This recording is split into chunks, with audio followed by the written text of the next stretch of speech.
The illustrious Jabba bids you welcome. I'm going to regret this. I'm Pete Mitchell. He's Peyton Jones. And this is the Church Planter Podcast, brought to you by Church Planter Magazine.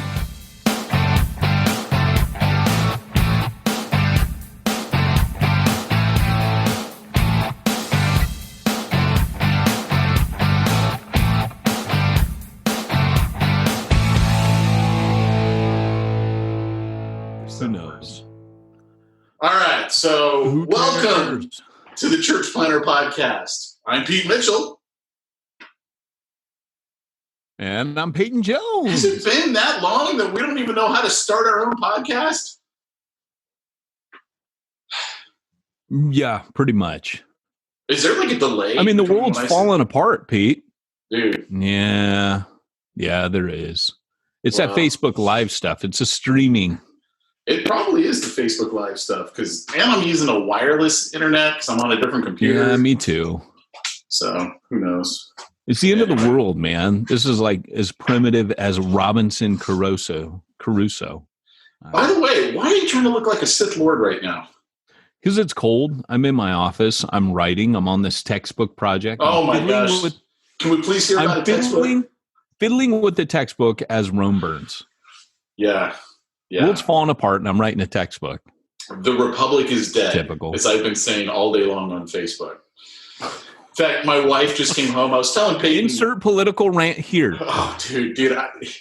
I was telling Peyton right before we started the podcast that my mom has been texting me and my wife, and I don't think she was expecting the response from me that she was getting. So, because I'm like, first of all, I think everything that's going on right now is illegal, unconstitutional. A trial run for some evilness that they're going to be doing later. I am not. The opinions expressed by Pete Mitchell on this podcast do not necessarily reflect the opinions of this podcast. I'm trying to rein myself in. It's so hard right now. And I'm like going off, like back and forth with my mom via text. And my wife, she just comes home from the park and she looks at me and she goes, yeah, I've been getting a pretty good chuckle out of your text with your mom. I'm like, don't poke the bear today. Don't poke the bear today. Everybody's obviously a bit on edge. And, our whole reason, Pete and I aren't here to do a full-length podcast by any means. Obviously, like we put the podcast on hold for, easily a month. Doesn't have to do with the coronavirus. And Pete reached out today and he's like, hey, we should probably really let our listeners know why we're not broadcasting because they're going to think we died, right? Which would be a terrible rumor and cool at the same time. Could sell a bunch of albums like the Beatles when Paul McCartney was supposedly dead. I wonder if anyone would care if we died. Like, nobody that's really would care. my genuine question. My books would take off, though. That'd be great. I would sell tons of books. You think? No. Oh, okay. Yeah. So, well, why don't we start? We want to do two things on this podcast. We want to tell you why we're taking a little bit of a sabbatical for probably about 4 weeks. Because if you've been noticing, all of a sudden we went from all these podcasts to radio silence. We're going to tell you why we're taking a bit of a sabbatical. The podcast is not going away forever. It is just a temporary thing. We'll tell you why. And then we also want to take a couple of minutes and just kind of address the coronavirus and how the church is responding to it. And Peyton and I have not discussed this. And I told him, I go, look, I think the church is screwing this up. So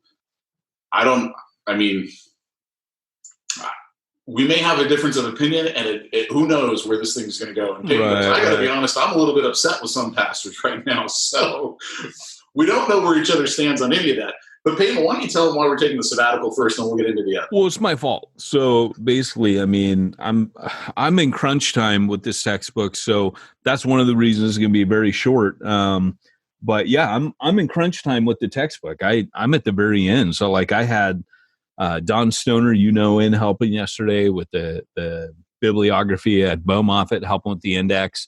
I'm at that time now, and I'm considering like maybe even getting editorial help to help with the textbook, just because I change it all the time. I mean, I'm like Jeff Buckley trying to nail down tracks for an album. They couldn't nail them down, and I literally revamped my chapters again over the weekend like an idiot, like a month before the manuscript comes out. So, or I have to hand it in. So, the other thing is, I'm like, my brain is cooked. Like I'm gone. Like I'm trying. Someone asked me yesterday, so what do you think about all this stuff? And to be honest, this is disappointing for you guys, but I'm like, I have no mental margin right now to even process. I'm literally showing up to this thing like, okay, I'll deal with you later. I'm just focused on this manuscript from 6 a.m. to whenever I go to bed. Why don't you tell them, for the new guy who's joining in, who has no idea what your manuscript's about, tell them what your manuscript's about. It's about church planning, and it's about 1,000 pages. It's a textbook on church planning, right? It's like a textbook how-to. on church planning. It's huge. Yeah. So what a lot of you guys don't realize is when I submitted Church Zero all these years ago, it was part of a greater textbook that later became parts of Jump School. Not all of it, but I had planned, and Reaching the Unreached. Like I had like a manifesto on church planning that I had written primarily to train planners. That's what I did, before I left Wales. I was with a guy named Di Hankey, and that's where Jump School originally started. And we were training back then. And so when I got back to America, I was like, I'm writing all this stuff down. And so I'm still doing that, but so much of this is new content that if it were as simple as just taking everything I'd written over the last 10 years and binding it, that would have been rad, job done. But for the last like 5-6 months, all I've done is make what I had better or write completely new content. Yeah. So I'm at the end now. So if you're coming on new to the pie, by the way, couple things. Let's do some house cleaning at the same time. I had someone reach out to me for Hardcore this week and ask me, hey, are you still in the podcasting world? Let me kind of tell you what's going on with me. Number one, Hardcore took a break. And what we decided, Pete and I, was we would start bringing interviews on here. So if you go back to our last few episodes, we're doing interviews. I also started another podcast with my wife and Barry Waters that we make fun of Barry all the time on this podcast. But he was one of my church planning partners over there, came over as my intern a few years ago, married Ruben's sister, and then went back to Wales, and they're getting ready to plant another church. So in a coffee house. So he had done that before. He's getting ready to do it again. And so I do a podcast not on church planning. It's called Ministry Ninja. We talk over everything. We talked religion and politics. We talked over, we did talk the coronavirus. And now that's on hold for a month. And then just because I got to do this, the textbook. So, but other than that, and if you want to get goodness from Pete Mitchell, which is really the reason people listen to the Church Planner podcast. I mean, let's face it, it's for Pete. Literally just launched the other day the Thriving Christian Business podcast. I do it with Dave Negri. We've got the first 3 episodes on there. By the way, or maybe 4, I don't remember exactly. I know we just recorded the 5th, but the 3rd episode was strangely prophetic in that it's called The Economy, Your Economy, God's Economy. And we really talk about the differences between all 3 of those. And that's, a primary thing of what's going on right now. And then the episode we actually just recorded yesterday, which is going to air next Monday, I believe, is all about, it's the craziness of the coronavirus and how it's affecting business and what you need to do as a Christian business owner that is affected by coronavirus. And then another podcast I do with a church planner in Ohio. I do it with Dan Sams. It's called From Concealment. It's all about guns, ammo, craziness, and it's probably one of my funnest podcasts. In fact, I think we're going to rename it the Tinfoil Hat Podcast because Dan Sams is just a character, to say the least. And we actually just recorded yesterday an episode on what we think are some of the darker underlying things going on with the coronavirus with our government. And that one's airing next Monday. So those are 2 that you might want to check out. During our brief sabbatical from the Church Planner podcast. And it is brief because we are coming back. We're not hanging up the Church Planner podcast. We're absolutely coming back. But those are two that you can check out in the meantime. Thriving Christian Business Podcast and From Concealment. From Concealment, you just might have fun with it because it's not really about God, church planning. It's just we got a pastor in it and we got me in it. So we always kind of take that road, which will be interesting too to see how God uses that because of some of the people who've reached out to me, after hearing, because Dan Sam's like you, Peyton, you can't turn it off, right? I mean, he's a Jesus lover. I don't mean like I can turn it off, but I mean like he's going to share the gospel every chance he gets, and he takes advantage of that on the podcast as well, which is actually kind of awesome. So yeah, and one other thing is there's one other podcast that I started doing, which is Exponential Reproducing Churches podcast. That has been interviews with guys that are planting out, multiplying, and it's the top 100 multiplying churches in America. We have literally taken Outreach Magazine's articles, which was done in partnership with Exponential. And so we're doing the podcast for that. And I host that. And so I get to interview. I got to be honest, like every single interview for that has been phenomenal. If you've not checked that out, it's the Exponential Reproducing Churches podcast. And so it's not like I haven't been podcasting, but I did some of them in advance, so anticipating that this last month would be like just run around with my hair on fire. Yeah. So that's just to let you guys know what's going on with the podcast, and we will be back, 3-4 weeks, somewhere around that time frame. And so the Church Planner podcast is on sabbatical. It is our 7 years. So it's our 7-year birthday. It's crazy. So it's fitting that we take a sabbatical. Yeah, absolutely. But so we're not going away. We're taking sabbatical, and then we'll be back. And we've got plenty of other resources that you can take advantage of in the meantime. So Peyton, let's get into it because I know you don't have much time. I got about 10 minutes and then I got to shoot. Your thoughts on the church and coronavirus, and let me know what you're thinking. So a couple things, and I'll make this kind of quick. So I think that the pastors have scrambled to get online. It has to be kind of raising a very disturbing question, and that is, why would people come back once we go this route and people aren't able to join us? And now they're watching the show. If you watch the broadcasts of mega churches, I tuned into a couple of them on Sunday. There was about 40 people in churches of thousands online watching, which tells me people are saying, you know what, I don't really need to watch the show. I'm off with my family. I'm going to go do something else. And I would imagine that, if we talk about redundancy in corporations, the church is being made redundant. And this is part of what I was saying in Church Zero. Cha-ching! Back in the beginning of Church Zero, about 10 years ago, I wrote that pretty soon people are going to figure out that they might as well just stay home on a Sunday because church does not offer them anything that they can't get online. So, I could pick John MacArthur. I could pick, I wouldn't, but I could pick Alistair Begg. I could pick Chuck Smith or whoever Louis Giglio, and listen to whoever in the heck I want on a Sunday and do whatever in the heck, that's where people are. I could put a worship CD on.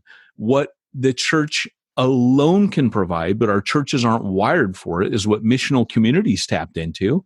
And what, with Church Zero, I just said, look, interaction was the name of the game in the New Testament. So if your church is not hardwired for interaction, which I would say, is the spiritual gifts, is what I argue biblically, that you can't do in a megachurch scenario, staring at the back of someone's head, that this is, everybody's like, this is good for the church. The church, I don't see how.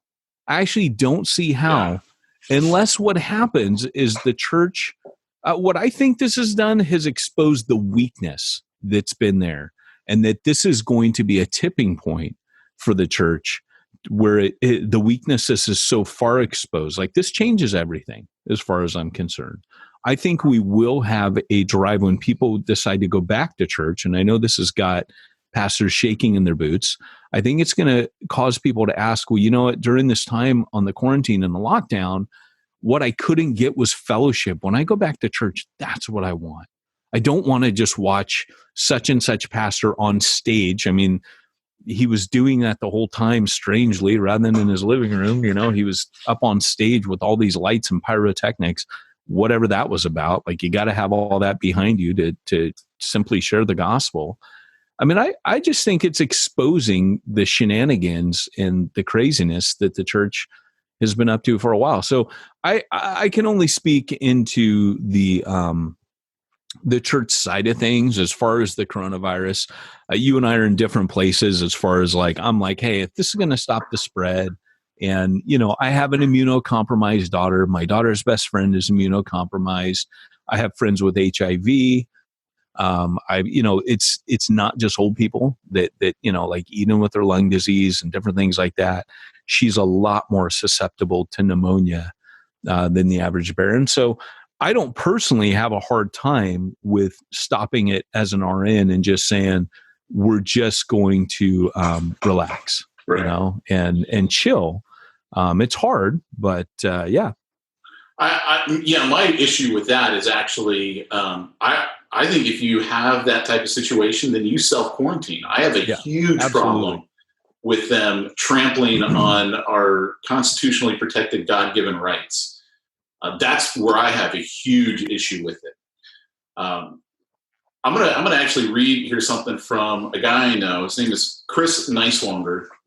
I knew him from apologetics.com when I was on their board for years. He's an apologist. He's a pastor. Used to be here in California. He's moved out to the East Coast to pastor a church out there. He's also got his law degree. I don't know if he's passed the bar or not. I don't know if he's taken the bar. I have no idea. But I know he's literally one of the smartest guys I know. And he wrote this piece on Facebook. And to me, I was like, this is speaking directly to the heart of the issue. So he wrote this: "We will not cancel the ordained worship service of the church upon the command of the state or any of its agents. The supposed reasonableness of an illegal command is never the primary issue. The issue is the head of state's authority to direct the church upon the justification of public necessity. A directive has been given to the people of God that they not go to church by the governor of the state, which is plainly an unconstitutional overreach of state power imposed upon the church, which neither constitution nor regard for the inherent authority and rights of the church. The church is not part of the state. It is not under the authority of the state. It's not subject to the powers of the state. There's a good reason that Madison wrote, Congress shall make no law respecting an establishment of a religion or prohibiting the freedoms thereof as a prohibition of state coercion of the church. Be careful what you establish as a precedent for the expression of state power. Administrations change, and so does what is considered a public necessity. To speak frankly, the church does not have a duty to obey the state, but for in matters of incidental to its work. What occurred in Mississippi is the worst type of infringement. The state acted to cancel the church services of every church in Mississippi by commanding its citizens to not attend church, a directive given under the color of authority. The argument in favor of this exercise of the authority of the state over the church seems to be one that agrees that the state is demanding a wise course of action. But agreement with the reasoning isn't the same as agreeing with authority of the state over the church. It's different than agreeing that the state has the actual authority to make this kind of decision or demand compliance.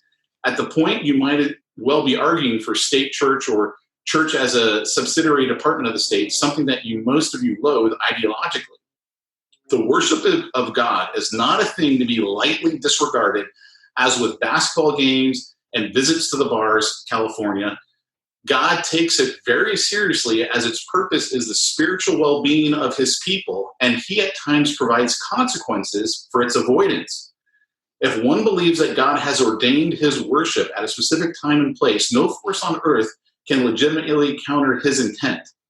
This, of course, a matter of Christian conscience and dependent upon one's understanding of God and the Bible, but the exercise of that conscience is protected by the law of the land. As for where and how one could easily perform one's duty to God in a field, in a building, with soft seats, with warm colors, one could not avoid worship in any other way than by a divine command. Still, necessity is also a command, and there's good evidence in the Bible that God allows the sick and contagious, the infirm, for those whom attendance is impossible to stay home. But that is the judgment of the church and not the state. Do you really want the state telling you when you can go to church? The state is God's state. The church is God's church, but the church is not the state's church. There is a delicate separation of balance of powers here, and the state does not have the power or authority greater than the church. That the state has greater authority than the church might be one of the great myths of the American sentiment. The state is distinct and different, but no greater or wiser. In fact, the state is generally the less wise of the two. Given the opportunity, the church will make the best possible decision for the health, safety, and well-being of her members, and the state is afforded neither the authority nor the right to make such decisions. So the argument being made is this: the state can cancel your church service anytime it feels it has a good enough reason. I say no, they can't. So does the Constitution, so does Scripture. With Peter, when commanded not to preach, we say, shall we obey men rather than God? The issue is that they lack the authority to issue any such command, and that they have the authority to tell a Christian when they should and should not go to church is worse than legally false. It's positively heretical. Now, I know that you're saying that I know you're not saying that. You're arguing the reasonableness of the command. But the reasonableness of an illegal command is never the primary issue. And so churches will tell Christians when it's morally acceptable to attend or not attend church, not governors or princes or presidents or kings. We have it because we have a greater king with whom to contend, and he will broke no rivals. So anyway, that to me, I just speaks volumes, because as you know, I do agree the state has no authority. They have no authority to shut down business that they're doing. This is all illegal, all unconstitutional. But I was thinking about this. I'm like, how do you get the church to stop meeting? Well, if you commanded the church and you said, you guys can't meet anymore, Christians would band together and say, no, we can't. So What do? First of all, we have this scare, and then they ask us, oh, would you please not meet anymore? And by the way, if you do meet, like the mayor of LA, if you do meet, we're going to shut off your power.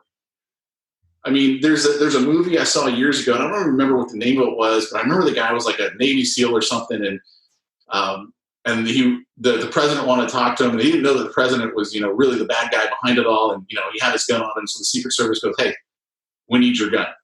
And he goes, okay, gives him his gun. And their line was, how do you get a gun away from a Navy SEAL? You have to ask for it. How do you get the church to not meet? You just have to ask them to not meet. And that's the danger that I see of what's going on right now, man. I mean, like you talked about, people are going to go, why do I need to go back to that thing? I mean, I could watch it online. And realistically, what do you do when you're watching stuff online? Not really paying attention. You got everything else going on. Like this podcast. Yeah, right?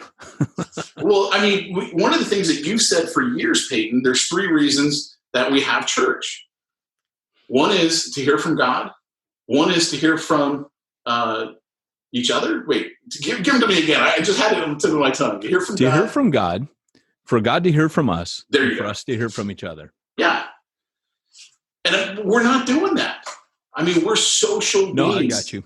And as much as I hate people, and I'm like, dude, I've been planning for this quarantine my whole life. Like, I'm prepped up, baby.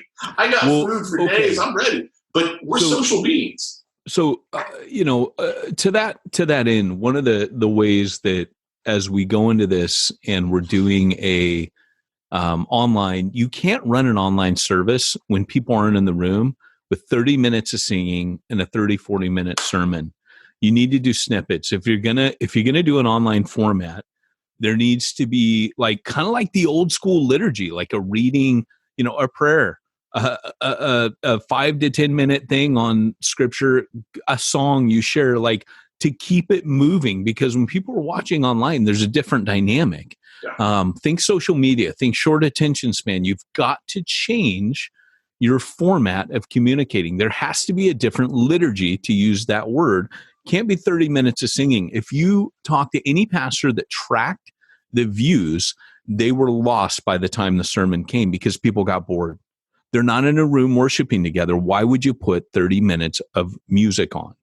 Right. That it's not the same, right? So even the way we're so glued to our structures, but speaking into your point, I agree with what he's saying in principle, but I don't agree with it in this situation. I don't, and I realize like we have different opinions, and I'm glad that there's people that think from that angle and say, hey, what about our rights, and what about, that's always important as an American. I guess the way that I come out of this is, yeah, you can have my gun right now, like metaphorically as a Navy SEAL. You can have my ability to not meet, because I know we're meeting again, and nothing will stop us from meeting again. And that's the power I hold as a minister.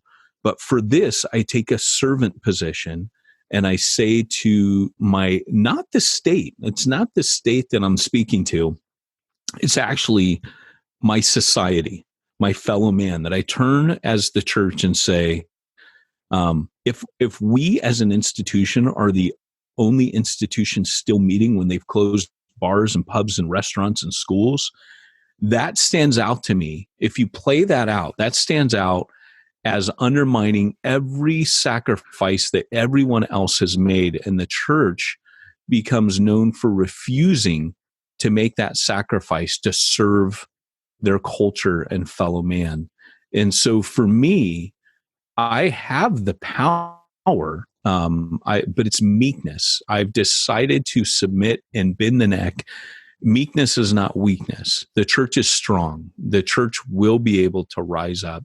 And the church has always been a threat to the powers in the government. I mean, back in the book of Acts, the persecution, I always try to tell people this. If you read the book of Acts, about 5 times it says the common people heard them gladly, or they grew in the esteem of men. The church got the respect of the people because it was sacrificing, because it was ministering during the famine. But where the church was persecuted, if you notice in the book of Acts, it's only by the authorities and the powers.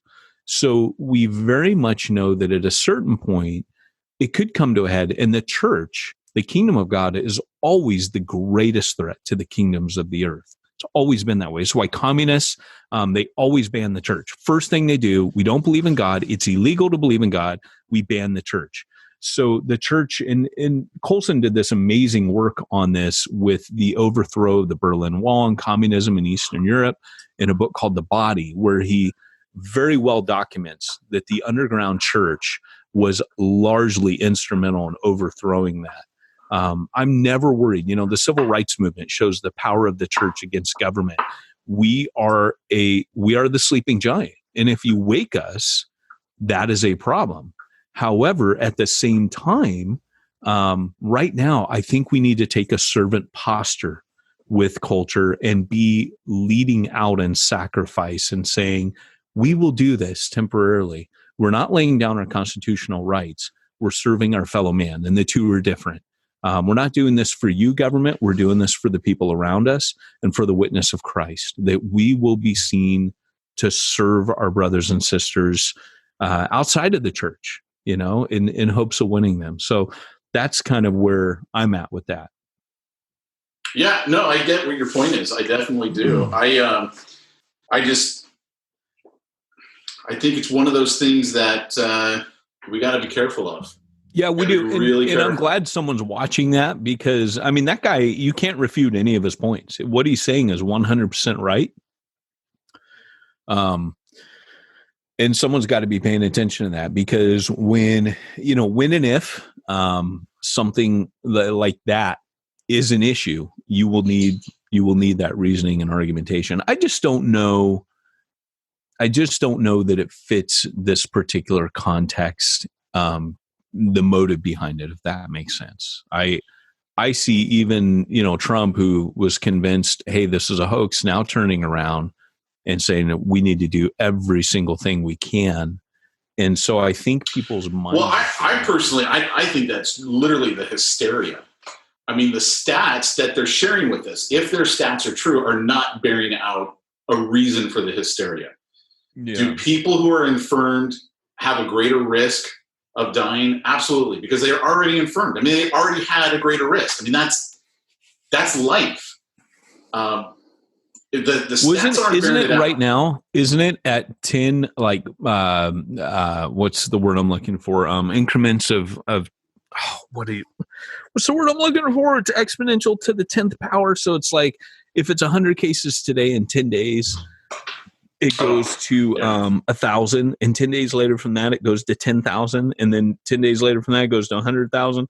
That's so in 30 days, if we had 100 cases, we'd be at 100,000 cases. And so with that kind of spread, exponentials of 10, we're looking, or factors that I'm not a math guy. I just was talking to Don Stoner. Dude's crazy smart. He was doing the math. He helped invent the compact discs. So, he's a scary science man. And he mentioned math. And, speaking of which, Pete, no, I'm teasing. That's my signal to get off. That would be hilarious. When you're doing all this self-isolating, you can't go pick up the offering, Pete. And, during that time, it sure is helpful to have someone like SimplifyChurch.com. Wait, who's this? SimplifyChurch.com. Wow. They'll do all of your online bookkeeping, Pete. And I don't even have to go see them? You mean I could do it online? It's all virtual. They provide virtual assistance the whole 9 yards, Pete. That's so awesome. That's and so 7 years awesome. in, we're still laughing at our own ads, right? Oh my gosh. I can't wondering why no sponsors love us. That's the best, man. That's the best ever. Well, hey, guys, thanks for joining us today. We just didn't want to leave you hanging because it's been a couple weeks, going to be like 4 more weeks till you see us. So I guess total is going to be like 6 weeks, right? And Pete was just very concerned about you. I wasn't. I read one of our reviews last week, and I was dying because a guy goes, "You never know what these guys are going to say," and he puts in parentheses, especially Peyton. And I'm thinking, how did we get here? How did this change? Because this was always like, you never know what Pete's going to say on this thing, but that makes me smile. Maybe he doesn't recognize our voices, and that could be it. That has to be, because, every once in a while I have to get on the phone with your parents and tell them I'm looking after him, which is like legit. Honestly, I see his parents at least once a year, and I have to tell them that, I'll keep looking after him. Yeah, they keep saying to me, "We're so grateful that you're friends with Peyton." I'm like, I'll always be that kid. I know it. I'm always Wally. Never Eddie Haskell. I don't know what happened. But somehow I'm the Wally Cleaver. So it's the way it goes. It is. Well, hey guys, thanks for joining us today. This has been Peyton and Pete reminding you, if you want to reach the ones no one's reaching, you need to go where nobody. I can't say that anymore. Stay in your house. Don't go anywhere. Self-quarantine. And that's it. All right, guys. We'll be back in like 4 weeks. Talk to you then. Yeah, take care, see everybody. You then. Bye.